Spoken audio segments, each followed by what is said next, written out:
Development आता है कि ये तो सर्वविदित है कि संघीय ढांचा है, तो केंद्र और राज्य सरकार में अगर फासला रहेगा आइडियोलॉजी का तो थोड़ा दिक्कत आता है। तो एक तरफ ये भी आता है कि इस वजह से भी 20 साल तक दिक्कत रही। लेकिन अब महागठबंधन की सरकार से पहले जो सरकार थी उसमें नीतीश कुमार के पास ये आर्गुमेंट नहीं था बोलने के लिए कि हम लोग अलग अलग अप्रोच से काम करें। तो एक बात वो है, उदयन जी ने अच्छा किया, छेड़ दिया उस बात को, और आलमगीर जी ने काफी एक्सप्लिकेट भी किया उस बात को।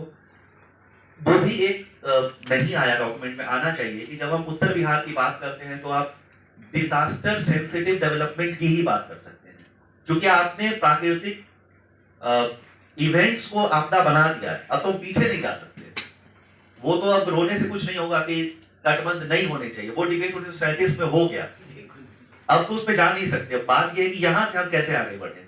तो सबसे पहले कम से कम एक बात तो कि हम और नदियों को ना बांधें, लेकिन उस पर सर पटकने से आप कुछ नहीं होगा, जो बंद गया सो बंद गया, और बाहर के क्षेत्रों में ढांचा बन गया, आप उसको मिटा नहीं सकते। तो एक तो है कि हमें जो सुझाव हमारे हैं उसको थोड़ा सा हम इकोलॉजिकली अगर ट्यून कर लें, जो इनका बहुत अच्छा सजेशन आया कि लघु उद्योग है या क्षेत्र के जो संसाधन है उसके इर्द गिर्द अगर हम विकास का मॉडल सोचें तो अच्छा होगा।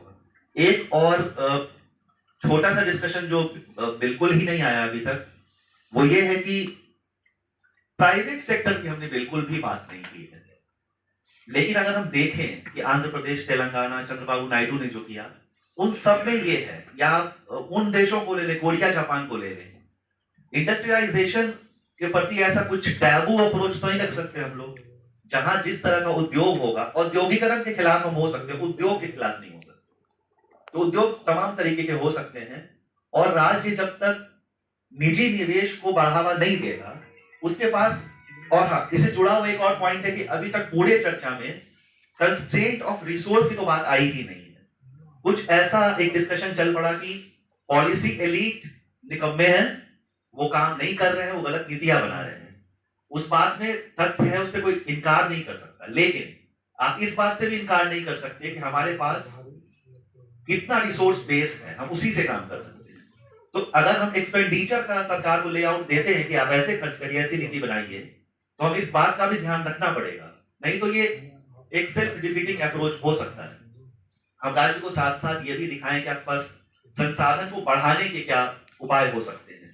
इंडस्ट्रियलाइजेशन का स्कोप उत्तर बिहार में कम, वहां हम एग्रीकल्चर से लोगों को हटा के सर्विस सेक्टर में डाल सकते हैं। स्किल डेवलपमेंट वहां जरूरी है, तो उस दिशा में स्किल डेवलपमेंट पर थोड़ा अगर और स्पेसिफिक हम कुछ करते हैं, जैसे medical college, IITs, ITI, triple IT, सब ठीक है, लेकिन और स्पेसिफिक स्किल्स, जैसे पटुआ की खेती की बात हुई, आपने कहा कि बहुत उसका डिमांड बढ़ने वाला है, लेकिन अभी हम 1 साल से सुपौल में घूम रहे हैं तो पटसन की थोड़ी हम देखे खेती, लेकिन लोगों से हम बात किए तो बोले कि हम उस पूरे हायरार्की के सबसे निचले पायदान पर हैं, हम उत्पादन करके चढ़ा देते हैं ट्रैक्टर पर और फिर ये राज्य से बाहर निकल जाता है।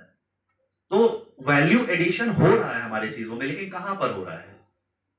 हम जाकर के बाहर के एग्रीकल्चर वैल्यू एडिशन कर रहे हैं। तो थोड़ा सा वैल्यू एडिशन अगर एग्रीकल्चर के पूरे सप्लाई चेन में कहां पे हो रहा है, उसको हम नीचे खींच के ले आए किसी तरह, तो एक बात वहां हो सकती है।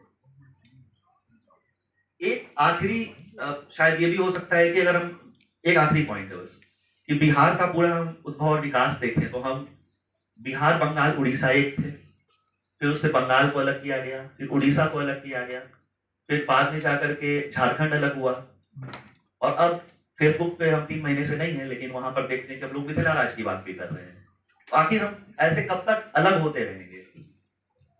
इस तरह से मतलब कितना टुकड़ा होगा? और इसमें कोई ये सेंटीमेंट नहीं है कि हम एक हैं और वो वाली बात, मतलब सिंपल अगर फाइनेंशियल वायबिलिटी के एंगल से हम देखें तो हमें ये समझना होगा ना कि वो टुकड़ा जो बचेगा उसकी इकोनॉमिक वायबिलिटी क्या है।